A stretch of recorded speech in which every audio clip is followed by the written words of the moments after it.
Right, I will call the roll. Commissioner Draper, Here. Commissioner Halleck, Here. Commissioner Hugo,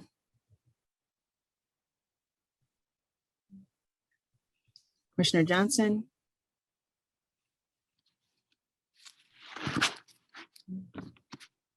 Commissioner Rogers, Here. Commissioner Westerberg, Here.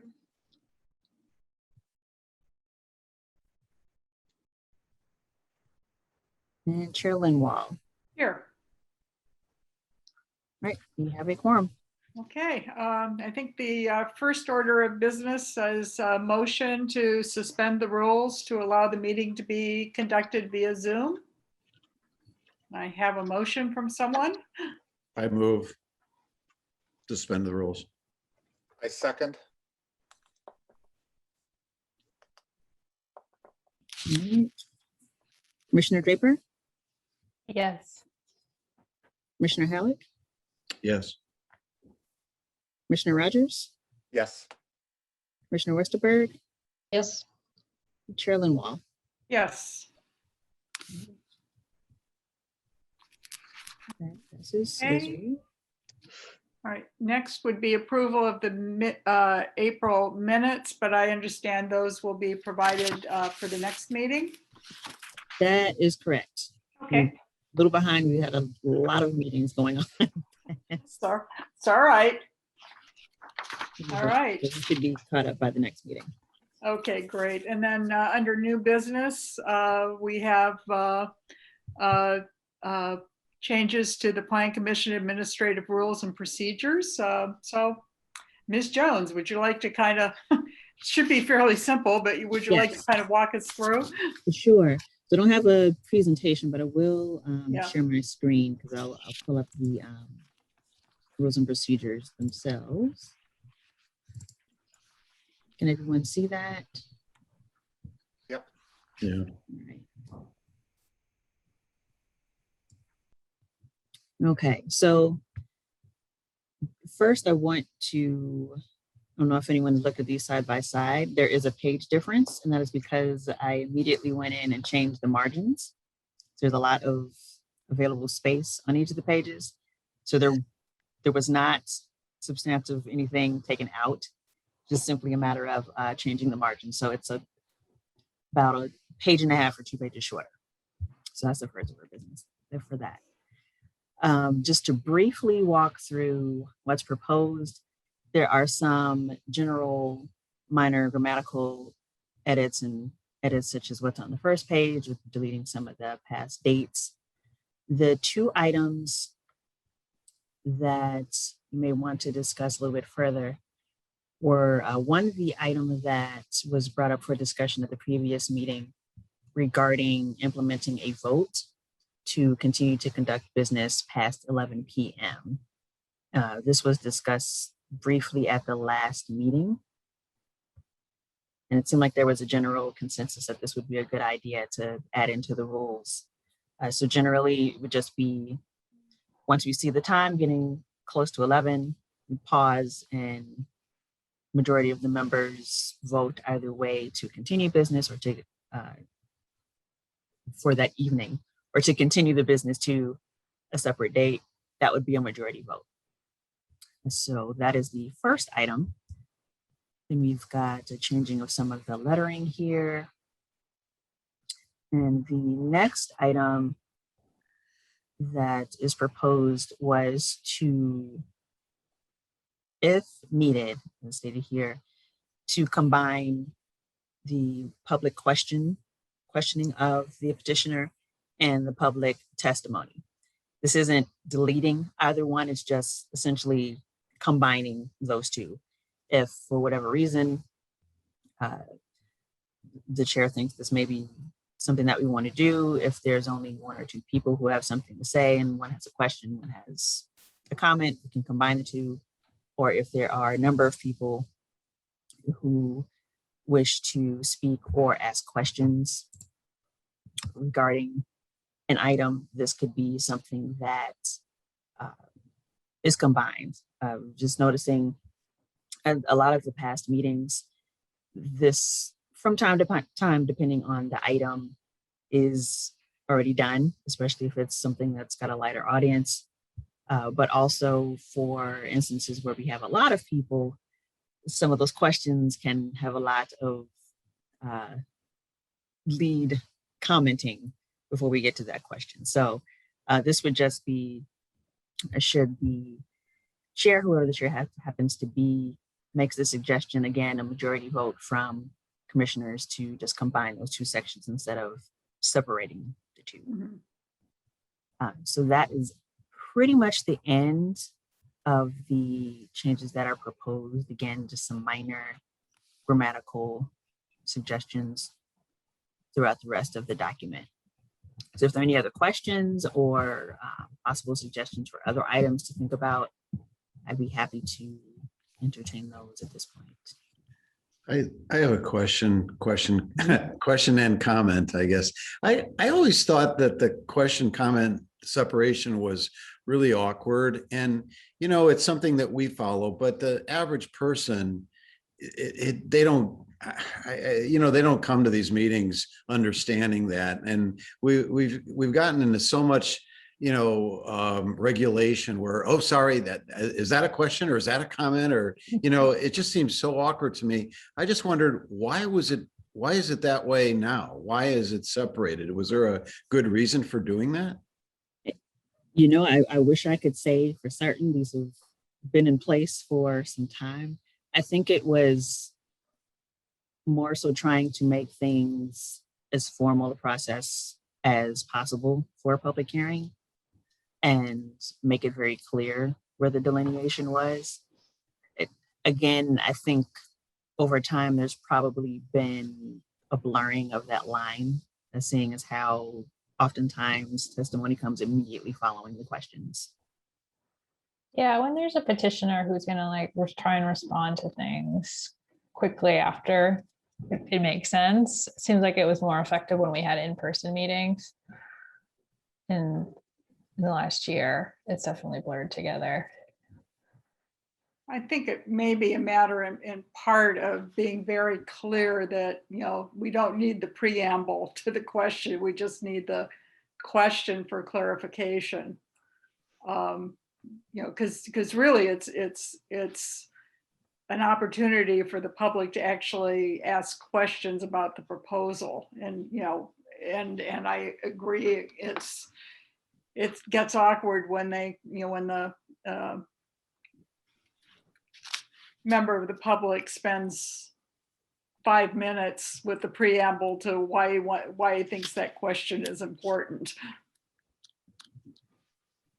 So I think that the change gives us flexibility. I just wonder if how we determine which meetings to separate them and which meetings to combine the questions and the comments. What would be the reason for doing one or the other?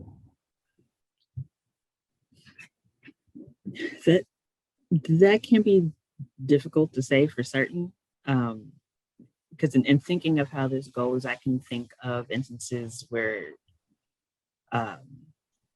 during a text amendment, for example, you may have one or two people who are there and it's a relatively quick process, but combining the two maybe made sense just to move things along. But the same thing could possibly be said for a larger meeting where you've got a lot of people who wish to speak. And as Chair Linwall was saying, you've got a preamble to the question. I think if we have an instance where if we possibly know ahead of time that there are a lot of possible questions about something versus just a lot of people who wish to hear more about it or are just opposed to something, that could be an indicator. Could we add that to the sign up? And maybe it is already, I don't think so, but is it already that they have to sign up and they say, I have a question or a comment or both? Generally, the comment form is essentially just if you have a comment. There's nothing that differentiates between if someone has a question versus just a comment regarding the project. And sometimes it can be both. I've seen comment forms where someone may ask a question and that it's also just a request to make a comment. Yeah. On Zoom. So it can vary. It can be difficult to know ahead of time. And sometimes people may have questions that come up as they are listening to a particular petitioner. In their Yeah, case. that's true. So it can be difficult to fully predict ahead of time. So I would, go ahead. I mean, my feeling on this really is, I mean, when I was on ZBA, we didn't separate and differentiate the two. There was no problem in that. People could either comment on it or question on it. We didn't have a lot of confusion about that. I think if we start saying that, and sometimes it will be a question and comment separation, and sometimes it will be combined, people who are coming to speak don't know what they're doing. We're changing the rules a little bit on them each time. I also don't like the combination, because if somebody has a comment, but then somebody has a question, we make them sit down and then come back up. And that takes up a lot of time in a meeting, is shuffling the bodies around from place to place. If somebody's at a microphone, let them ask their comments, questions, and that's their one shot at it, instead of this coming back and forth sort of thing. Yeah, I'm with Matt. I totally agree with what you just said, Matt. How would we, since we have a rule that says basically you have 2 minutes to comment, would the question then extend that, could you ask the question and then get your answer and then have your 2 minutes to make the comment then? How would we navigate that? Yeah, I think that's up to how we want to do it. I mean, it's odd because, on ZBA, we never had time limits. We didn't limit people's speaking.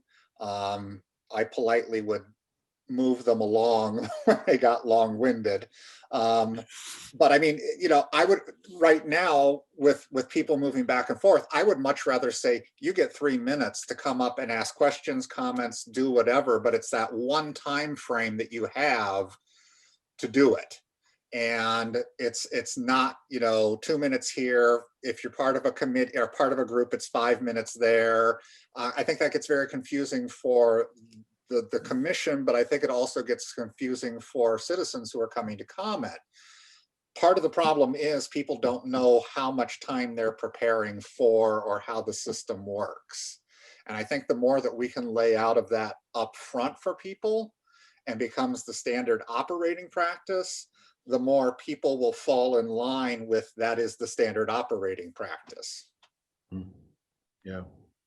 And that's what like you said, that's what takes the time. It's like, no, it's not, ask a question. No, it's not a comment. And they're halfway through their speech before you have to shut them down because they really didn't have it's a mess. And then they say the same thing, in the next round. So you're hearing it twice. Right. Yeah. I guess the time limit, I think, is a good question. If you combine it, should we get rid of a time limit, or does 3 minutes make sense? I mean, I really feel like you could say anything you wanted in 3 minutes and it should be adequate.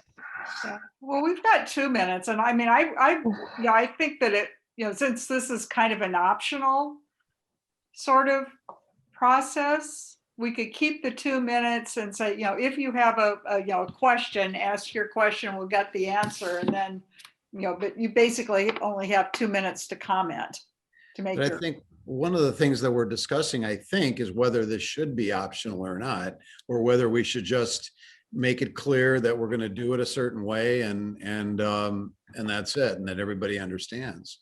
I personally don't like the optional part because I'm not sure how we even make that decision. Yeah, I was thinking it'd be like how each chair would take it over. If you if you feel like it's important, then the chair does it every time. And maybe the next chair doesn't want to do it that way or something along those lines. But I agree, the ambiguity is confusing to be like, I think this is a decision where we should combine them. Let's have a vote. I don't know. So there could be different options with that. We could maybe provide that extra minute if I mean, if everything is combined. We could the chair always possibly has the discretion to extend time change the for time. an Right. individual or to limit it to a minute if that's, I mean, the 2 minutes is the rule, but the chair reserves the right to alter that rule by informing people that they are doing so. Right. It does really boil down to the enforcement aspect. I mean, and another option could be possibly thinking about how council does it and have a very specific set aside time for public questions and comment. So regardless, it's 45 minutes for the public to come and however many people to say their piece. And depending on how many people we have, they may get a minute or they may get 2 minutes or 3 minutes, depending on.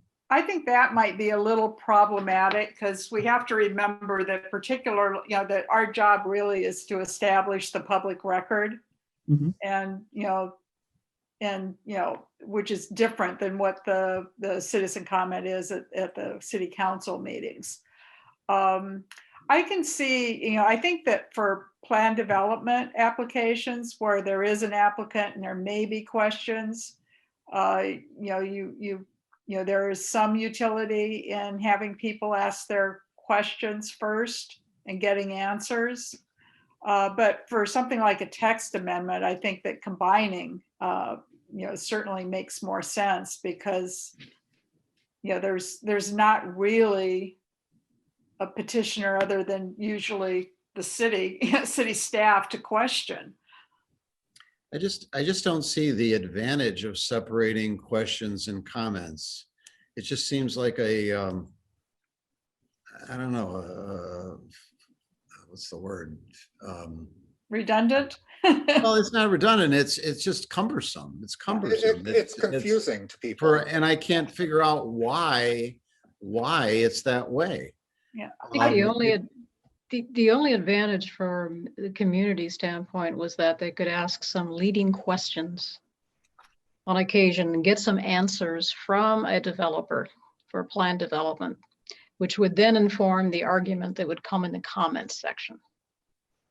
So it is sort of allowed a little bit of investigation before they could turn it over to a group that had prepared a more general statement.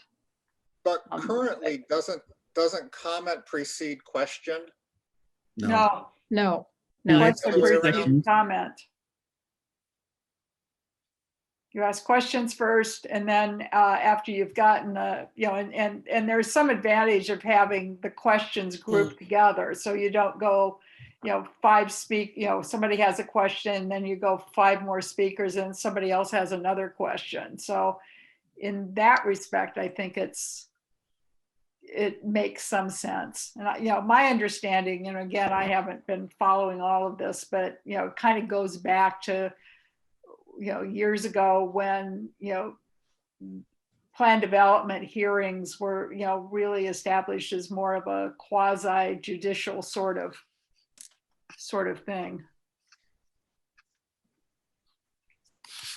So I don't know if we have anybody who can weigh in on the kind of the rationale as to why.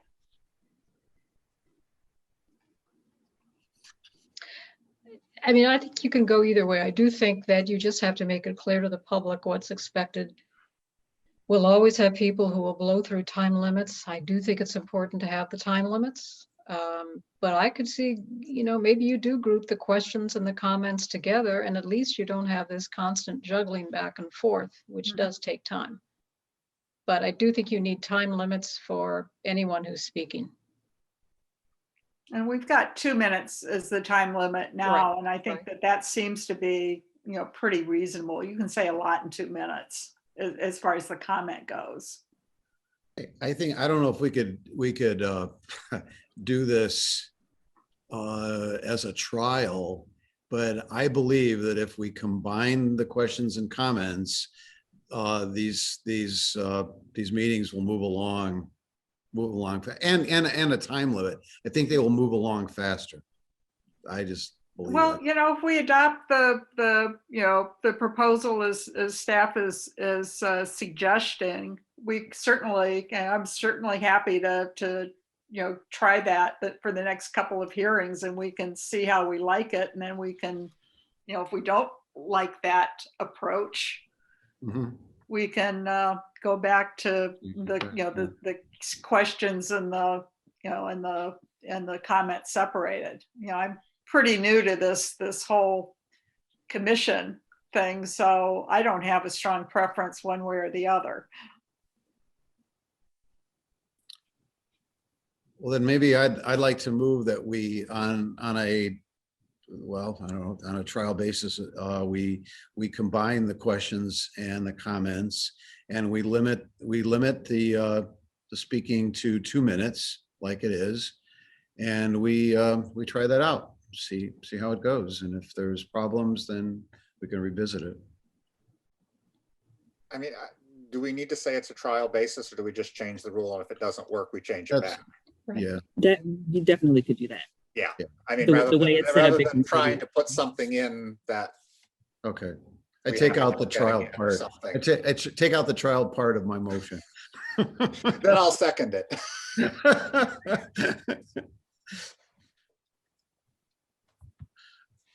Okay.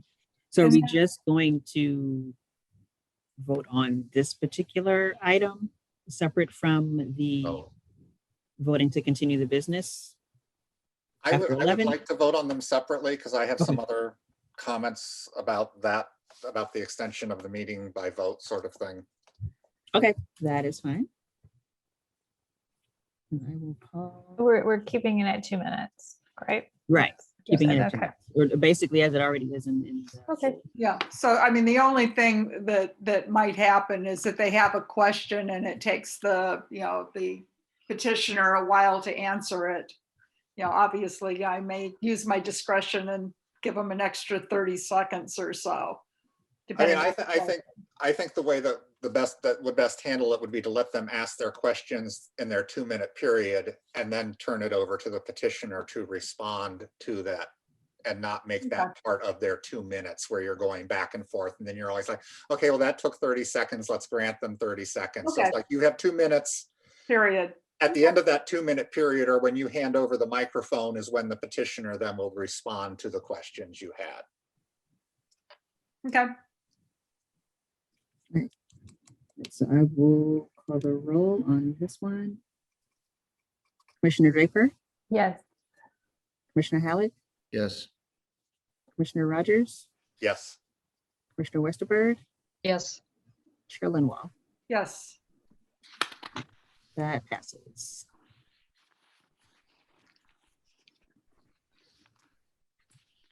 Okay, now we are back to implementing the vote for business past 11. Okay. So- Commissioner Rogers, I think you had comment. Yes, I heard someone else start to speak and I didn't want to interrupt somebody else if they were speaking. So I feel it's a little odd to hold a vote in the middle of the meeting about whether we're going to continue on with something. Traditionally, the way we had addressed it at ZBA was that any new case that we had not started hearing after 10 o'clock was not heard that night. We automatically continued it at that time. But if we were in the middle of a case, but it's going to take us to 11:15, having to interrupt that case in order to take a vote, in order to continue the meeting, seems a little awkward to me. So I would rather we look sort of at how ZBA has handled this, with setting a time for any cases that have not been begun by said time will automatically be continued by the chair at that time. But then when we hit that 11 o'clock witching hour, we sort of take a feel for where we are, but not be mandated to tie into a vote. But instead, somebody could say, it looks like we're going to be here for another hour or two. Let's continue this. Or someone can say, it looks like we're kind of wrapping up here. We don't have to interrupt things with a vote to continue meeting. So let's just go ahead and keep running with things. That would be my preference. Well, I think this recommendation kind of grew out of a hearing that started at what, 7 or 6, I don't even remember, but you know, at 11 at midnight, we were still hearing that same case. So we often will have the plan development cases tend to run pretty long. So I think that the stopping, at when you get close to 11 to see if we're going to continue makes some sense. Rather than, because we're not usually starting another, we usually don't have extra cases. The only concern I have about that taking a vote is that it's subjective, and if we stop it for one party and continue it for another, and maybe I'm just tired that day, so I vote to stop it. It just becomes very. I think we could be accused of being favorites or not favorites toward something. I don't know. Do we want a rule that just says we won't conduct business after 11 p.m. period? I mean, I would tend to argue for that, although I guess it depends on whether that works for the city, the staff, and whether that's good for what the city is looking at in terms of transparency. But there is a point at which at 11 o'clock, after 5 hours on a Zoom call, Yeah. or even in person, your ability to really come up with coherent statements is somewhat limited. Well, not only that, but we have lives, and some of us need to get up really early, and it's just not fair. I don't think it's fair to anybody. I don't think it's fair to us, and I don't think it's fair to the petitioners or the audience. I agree. And I think saying 11 o'clock doesn't preclude the option of continuing, but I'd rather have it that way than because everybody understands it's 11 o'clock. That's a reasonable time. Let's get it done and move on. So I guess. Yeah. And for the ones that would like you're almost finished something and you think it's going to be wrapped up by 11:15. If we know that going in, it's got to be done by 11, then I think everyone might psychologically be a little bit quicker and be like, okay, if we move through things, then we can try and get this done by closing and it'll happen. It could work out to be an incentive for people to not to stand up and repeat what the person 20 minutes ago just said. But I don't think that will work that way because they aren't feeling the pressure up on the front end. What's going to happen is we're going to get squeezed on the back end. I don't think there's a sense of immediacy for the people up front saying, oh, it's 8 o'clock. They're going to end their meeting at 11. I have to move things along. I don't think that's the case. I mean, I would love to have it so that we never have a meeting that lasts past 9 o'clock, ideally. But I think we have to do what we can as a commission to keep the meeting moving along as well. We should feel the sense of urgency at 7 o'clock, not at 10:45. Mm-hmm. Well, keeping the time limits strict, I think that goes a long way. Mm-hmm. Yeah, and perhaps the notion of combining the comments and questions may help, rather than stopping the meeting at 11, because one of the issues is whether or not we're fresh enough to deliberate properly. So you may want to end public comment at 10 and the meeting at 11. The other throwing that out there, but the other concern that I would have is in terms of if we don't get through business on a certain meeting, are we pushing people back another month? Yes. and so that becomes problematic then. With ZBA, we met twice a month. So we were pushing people back maybe 2 weeks, but we weren't pushing people back a month. And those were a lot of smaller projects where you weren't coordinating a team. You know, if I'm putting in an air conditioning condenser, I've got basically maybe 1 or 2 people I'm coordinating. But if I'm building a 17-story building, I've got a whole team that I'm pushing back a month each time. Maybe So what, that's a concern that I have. yeah, maybe instead of wording it the way it's worded, it's, you know, the commission will end deliberations at 11 o'clock unless we vote to continue.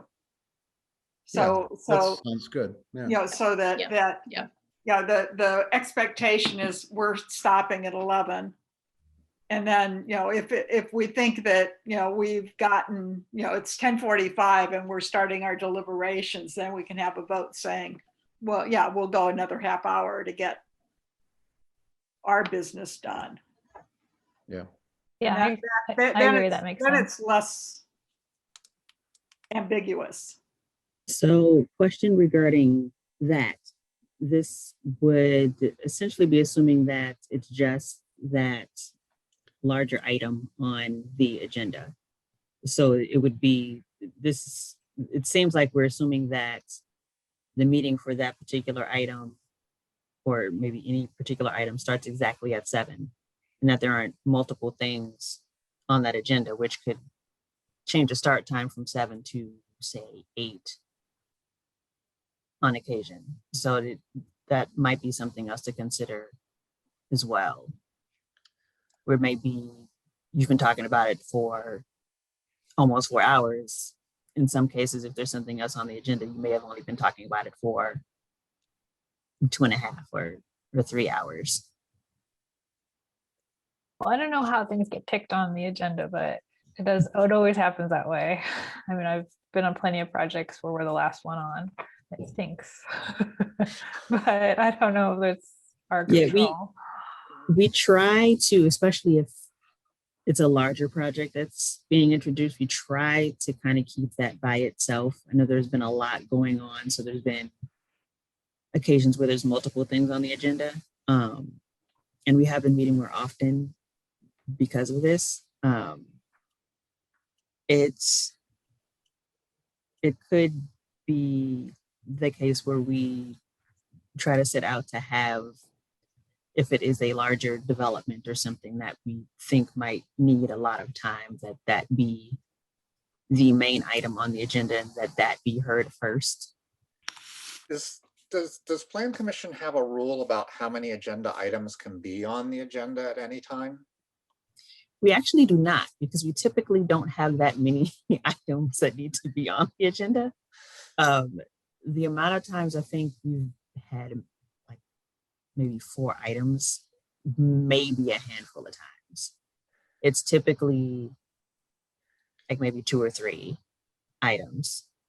Because that may be another way to sort of manage the time, is that, you know, if we know it's going to be a huge controversial project, that we don't have multiple things on the agenda that evening. And so that sets an expectation with people who are coming, because I really hate for people to come and sit and wait and then all of a sudden be told, oh, you've got to come back and do the whole thing again next time.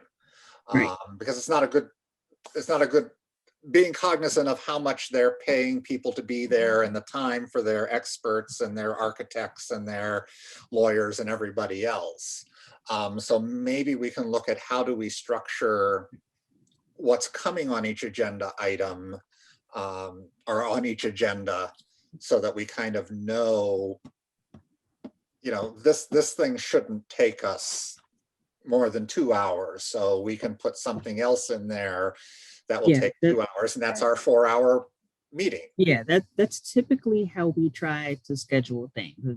Unfortunately, there's been some instances in the not too distant past where there's been a number of things that were quote unquote emergencies are kind of fast tracked. Right. But typically we like to, if it's a large development, say, or text amendment that's got a lot of moving pieces, we try to give that its own thing, unless there's just some extra business like approving the calendar for the next year or something really small like that. Right. Yeah, which we'll have to do pretty soon. Yes, just FYI. yes. Not on our agenda for tonight. But yeah, I think the other thing we just, and besides being cognizant of the time limits for comment and questions, there's also, we do have it in the rules, I think, that the applicant's supposed to be limited to 20 minutes for their presentation. So so I think maybe we can try to, do a better job of managing, or try to manage the presentations. I don't know if we're ever going to succeed on that. And again, I'm still new at this, so. I think I think this time management thing, I think, is one thing that we have not done a very good job of, generally speaking. But one of the reasons I don't even remember when a presentation starts, the chair saying, you have 20 minutes. Right. And I will let you know when you're at 18 minutes, but at 20 minutes, you're cut off. Something like that before they start, Well, and frankly, that's part of, when staff is dealing with the applicant, you can say you have 20 minutes for this presentation. Yeah, and we try to set that Especially if it's expectation. controversial, we know we're going to have a lot of people coming to ask questions and comment. Yeah, we try to set that expectation and say 15, 20 minutes. If you can make it shorter than that, wonderful. But again, once people start talking and then giving information and passing the mic to other members of the team, they can start losing minutes. And then we've got, and then staff has to do a presentation too. So, I mean, we're already usually at, 30 to 40 minutes between staff and the applicant doing their presentation. So plus, if we've read the material, that's another time we're reviewing. Yeah, where we're asking questions. So, I mean, there's for a controversial item, I don't see that you can do it in much less than 3 or 4 hours. That's just the nature of the beast. Yeah. I'm afraid, because you've got to, again, we're building the public record for the city council. So we really, we're the ones who kind of have to err on the side of letting the public and the applicant make their cases. And you can extend it. The chair can extend the time if it's reasonable. Right. But the expectation is 11 o'clock, and I think that's a really good thing. I think managing that time is critical, as you say, and at a certain point, it often seems as if we get to the end of the evening and our deliberations are about 5 minutes. That's what we get, 5 minutes for all commissioners to speak. And frankly, I'd like to have a little more time to hear from people on the commission and understand their perspectives before we come to an agreement. So I think that's kind of key to give us some time on that. Well, that could be given in the extension, or like Chair Linwell said, that there could be a 10 o'clock or a 10:30 limit on a presentation. Right. Sounds okay to me. Okay, so where do we stand? We going with my language, what's written? What's your preference, commissioners? Give your language again, Jean. If I can remember it, I believe it's the commission meeting will end at 11 p.m. unless extended by the majority vote of the commissioners. So the expectation is that the meeting stops at 11. But the commission, if we're close to being able to make a decision, we can extend the time. Can we just add to that the presentation will end at, I don't know, pick a time, 10:30, because that can be extended too. I mean, so the extension part applies to presentation at an end at 10:30, and the whole thing ends at 11. Does that make sense? It'd be like public comment question and at 10:30. Yeah, public comment and questions. Yeah, ends at 10:30. I'm just adding to Jean's proposed language.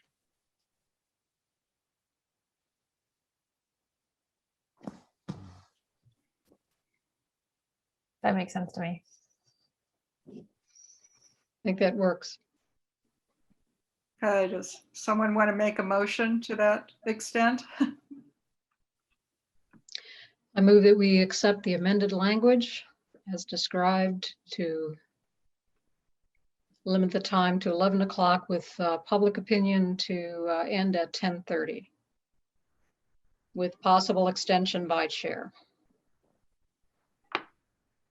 Second.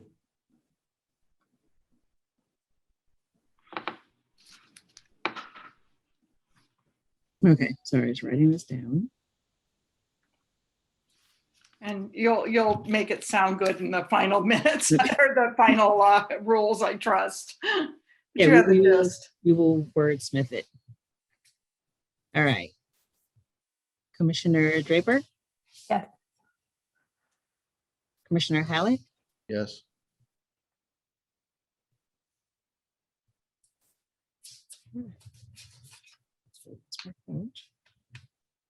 Commissioner Rogers? Yes. Commissioner Westerberg? Yes, And Chair Linwall? Yes. Great. And then do we need another motion on those minor edit, the subcommittee and the word changes, or we can just? I Good. think we can just kind of make those Okay, general edits because there's nothing substantive there. okay, great. And now I guess, so the next item, do we have any public comment? We had no one that signed up to speak. Okay. Then I guess, do we have anything else we need to deal with? There's nothing else on our agenda. I No, would just okay. like to make a request to staff that we look at how all of our land use, since that's what you have control over, commissions and boards work, and trying to bring us into some form of alignment in terms of our rules and regulations, our administrative rules, because they seem to be kind of all over the place. I would also like to make a recommendation that we begin our meetings with an explanation as to the process to inform the public at that time as to how the meeting will be run, because I think a lot of things are kind of catch people off guard. So I think if there's a comment up front, I used to have a little speech that I gave that said, here's our procedure, here's what you do, you get, this is how it's going to work. And it kind of moves people through so they have an expectation so that we aren't constantly stopping a meeting to explain to people, oh, you only got 2 minutes. If they kind of know that up front, they can plan their comments up front. If they know that there's a chance for them to ask their questions after somebody completes their presentation and they will get answers to those questions from that applicant as well, I think that will help to move things along during the meeting. I think the former chair, basically usually did that, but I think it would be good to kind of come up with a new script, given our changed rules.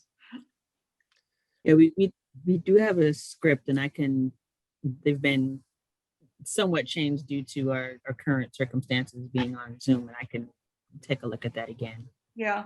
So yeah, that definitely makes sense. And we've actually been having conversations as staff about our BCCs needing to be in further alignment with some tweaks that speak specifically to what each does. So that suggestion falls right in line with what we've been talking about. So thank you. Yeah, and in reading the rules, I just had a question. I don't remember us with the Zoom hearings. Have we been administering putting the speakers under oath, the people giving testimony? I mean, I know that that's supposed to happen, and I remember that happening in person meetings, but I just may have missed it, but I just don't remember that recently. No. No, I don't think I've seen that. Right. Yeah, you're right. It fell away during Zoom. Yeah, I mean, our rules under the public hearing procedures under B, it just says we're supposed to be administering an oath to anybody who wants to testify. On that, you know how some people join late in a meeting and then they'll say, like if everyone's already signed up and then they'll like raise their hand and then they Right. can just join in. Is that really allowed? Or should they be on the list from the start of the meeting because they've gotten the oath or something? I don't know. That's at the discretion of the chair, really, as to how they would like to handle it. Yeah, because I do remember in-person meetings, if someone did that, you'd have to say, you have to follow the oath and release write down your name and everything later. Well, I think that ought to be kind of clarified so we know Yeah. if we're supposed and to if we're administer joining. With the the Zoom oath current- or not. Yeah, with everything being on Zoom, there's been a little bit of confusion on how we're supposed to conduct certain things. So I can double check. Okay, How, see. so right now, when people sign up to comment, so they do it before the Zoom meeting. That's where Yes. you get your list. Typically, I also will get requests as the meeting has already started. right. And, the last one, our zoning committee meeting we had, I did end up getting the sign up list, but it ended up in my junk email, so I didn't see it. But Just so that's, people like message you, Megan, and then that's how you get their information. Yeah, they can submit the form. I sometimes get requests directly to my email. Some people will also send their emails to the city clerk. So sometimes are various during ways. the meeting, you end up with them raising their Zoom hand. Yeah. So it's a little, it's a little bit, not as formal, but as it might be in person. Okay, One other thing, is it possible for the city to look into getting a timer clock as part of Zoom? I know there are apps that do this where literally you have a countdown clock going. So when someone starts speaking, they can see a reference point for, I'm now 1:45 into my 2 minutes. Because a lot of people I don't think are timing themselves. And so they just kind of talk until you tell them to be quiet. And maybe that's not there. And so that may help in our time regulation if that's something the city would look into. That could be used for, again, a number of, even if just CD looks into it. And so it's used for the 3 major boards that they have. I think that would go a long way toward helping keep a meeting on track in terms of timing. Yeah, I can see if maybe there's some kind of extension that I can send can you, be added or something else send to you an do. app that plugs into Zoom. Okay. And it literally gives you a countdown clock Would in the be good. corner. Yeah. That lets people know where they are. So you just have to reset it each time. But I think that would help because a lot of people don't know what 2 minutes is. And so they just kind of talk and all of a sudden they've been talking for 3.5 minutes. And unless somebody says, you've been talking for 3.5 minutes, they have no idea. yeah, and they won't have said what they really wanted to say. Right. The other question I've got is, do we have any idea at this point at what point we'll be meeting in person or can anticipate meeting in person? At this point, I'm not quite certain. I don't think there's a set date for trying that. I know there has been some discussion of trying to do some kind of hybrid option. I think there may have been a meeting or two that's kind of played around with that option. But I think we're finding that having things done remotely is actually helping to get more engagement. So I think keeping that aspect will probably end up being a part of meetings moving forward, but we don't have an actual date of when Okay, we'd be trying to do things. So yeah. that's I'm an ongoing happy with Zoom discussion. meetings, but I think a hybrid option sounds disastrous to me. It does. which is why there's no date for it. Yeah. Yeah, no, I think that they should be either in person or Hmm. Zoom. I think it's easier to manage. I've participated in a couple of meetings where it's been both, like the whole board has been on Zoom and the consultant and the staff has been in person, and it's very strange. I will make note of that, actually, and then share that information.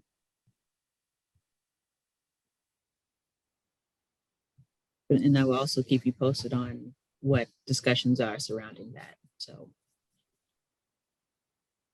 Okay, I think that's it. I guess then we need what, a motion to adjourn. That's correct. I move to adjourn. Okay, Commissioner Draper, and then a second. I'll second. Okay, Commissioner Rogers. I think we can do a voice vote for this one. Okay, aye. All in favor? Aye. Yes. Aye. All Okay, right. thank you. Thank you. Thanks, everyone. Bye. Bye. Good night.